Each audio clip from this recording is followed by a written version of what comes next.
Perkenalkan, nama saya Iko Manggapa Anggriana, NPM 2020621210558 dari kelas A1. Kali ini saya akan menjelaskan materi minggu ke-7 mengenai sirkulasi. Kita mulai saja. Sirkulasi atau pergerakan melalui ruang ini merupakan jalur pergerakan kita dapat dianggap sebagai elemen-elemen penyambung indrawi yang menghubungkan ruang satu ke ruang lainnya, atau serangkaian ruang eksterior atau interior maupun secara bersama-sama. Elemen-elemen sirkulasi. Yang pertama ada pencapaian. Pencapaian ini terbagi menjadi 3, yaitu pencapaian frontal. Pencapaian ini dapat berpengaruh ke pintu masuk sebuah bangunan melalui sebuah jalur lurus ataupun aksial. Yang nomor 2 ada pencapaian secara tidak langsung yang menekankan perspektif pada fasad depan atau bentuk sebuah bangunan. Yang nomor 3 ada pencapaian spiral yang menekankan dimensional yang dimensional pada sebuah bangunan.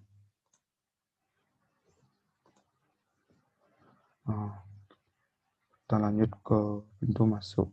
Proses memasuki sebuah pintu masuk ini merupakan proses memasuki sebuah bangunan atau ruang di dalam bangunan ataupun area eksterior tertentu, akan melibatkan aksi menembus suatu bidang vertikal yang membedakan satu ruang dari ruang satu ke ruang lainnya, yang membedakan makna di sini dan di sana. Tanda sebuah pintu masuk dapat diperkuat secara visual, yaitu dengan cara membuat bukaan yang lebih rendah, lebih lebar, atau lebih sempit daripada yang dia antisipasi. Membuat pintu masuk di dalam atau berkelok-kelok.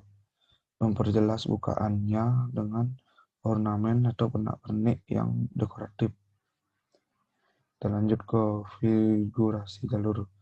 Seluruh jalur digerakkan entah itu oleh manusia, mobil, barang, ataupun jasa. Secara ilmiah adalah linear. Linear adalah seluruh jalur yang menjadi elemen-elemen atau pengatur yang utama adalah jalur lurus. Yang kedua ada radial, adalah sebuah konfigurasi radial memiliki jalur-jalur linear yang memanjang dari atau berakhir dari sebuah titik pusat yang bersama. Nomor 3 ada spiral, yang merupakan sebuah jalur tunggal yang menerus berawal dari titik pusat yang bergerak melingkar dan semakin jauh dari dirinya. Yang selanjutnya ada grid. Grid ini merupakan konfigurasi dari sebuah jalur yang sejajar yang berpotongan pada interval-interval reguler yang menciptakan area ruang yang membentuk bujur sangkar atau persegi panjang. Nomor selanjutnya adalah jaringan. Jaringan merupakan sebuah konfigurasi jaringan terdiri dari jalur-jalur yang menghubung titik-titik yang berbentuk di dalam ruang. Selanjutnya ada komposit. Komposit merupakan titik penting pola bangunan yang menjadi pusat aktivitas atau akses ke dalam ruangan atau aula, serta sirkulasi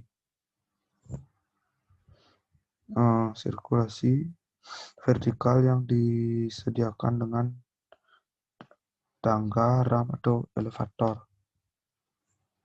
Hubungan-hubungan jalur dan ruang. Jalur mungkin dihubungkan dengan ruang-ruang dalam cara seperti berikut: melalui ruang atau kesatuan tiap-tiap ruang dipertahankan. Nomor 2, ada konfigurasi jalan fleksibel. Ruang-ruang perantara dapat dipergunakan untuk menghubungkan jalan dengan ruang-ruang lainnya. Menembus ruang di jalan dapat menembus sebuah ruang menurut sumbunya miring atau sepanjang sisinya.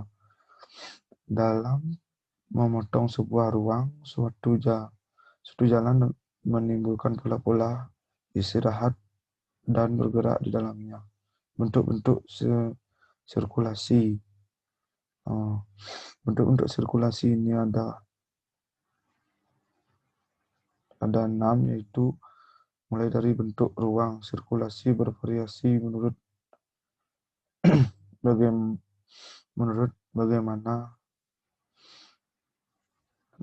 bagaimana batas-batas didefinisikan. Nomor 2, ada bentuknya berkaitan dengan bentuk ruang yang dihubungkan. Kualitas skala, proporsi pencahayaan, dan pemandangannya diartikulasikan. Pintu-pintu masuk membuka padanya, dan ia menangani perubahan ketinggian dengan menggunakan tangga dan ram. Sebuah ruang sirkulasi bisa tertutup, artinya membentuk suatu galeri publik atau koordinator privat untuk menghubungkan dengan ruang yang dihubungkannya, mulai akses masuk di dalam sebuah bidang dinding terbuka pada satu sisi, artinya membentuk sebuah balkon atau galeri yang menyimpan kemenerusan spasial dan visual dengan ruang-ruang yang dihubungkan. Terbuka pada sisi artinya membentuk jalur setapak atau berkolom yang menjadi penambahan fisik ruang yang dilaluinya tersebut. Tinggi dan lebar sebuah ruang sirkulasi harus proporsional dengan jenis dan jumlah pergerakan yang akan ditempuhnya.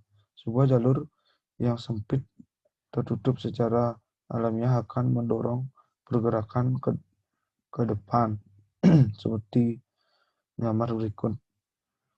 Sebuah jalur tangga merupakan bentuk 3-dimensional, seperti halnya bergerak naik turun tangga sebagai sebuah